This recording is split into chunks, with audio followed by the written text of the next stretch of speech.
Takže čaute ľudia, ja som Alexandra, hovorte mi Saška keď chcete a ja vás vítam u tohto videa a budú to otázky a odpovede. Ale najprv vám musím povedať, že moja sestrička Zelmírka zomrela. Ale keďže my sme Zelmírku milovali a ST stále milujeme, tak aby jej kanál nezanikol a aby dosiahla 10 000 odberateľov, tak tu budem natáčať ja.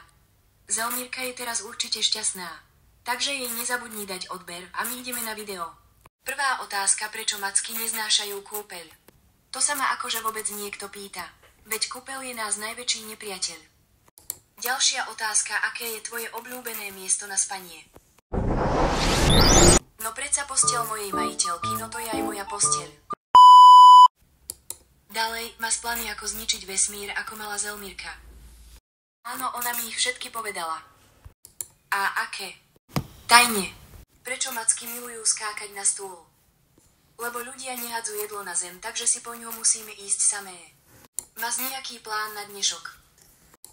Áno, zničiť kvetináč. A posledná otázka, aký je tvoj pohľad na tvoju rodinu? Milujem ich, ale mohla by im viackrát spadnúť šunka z ruky. OK, a toto je koniec tohto videa. Keď sa vám video páčilo, určite daj like a odber a moja majiteľka má kanál, ktorý sa volá Mačací svet, tak jej dajte odber a do komentára píšte otázky a ja na nich budem odpovedať. Ďakujem, vidíme sa u ďalšieho videa.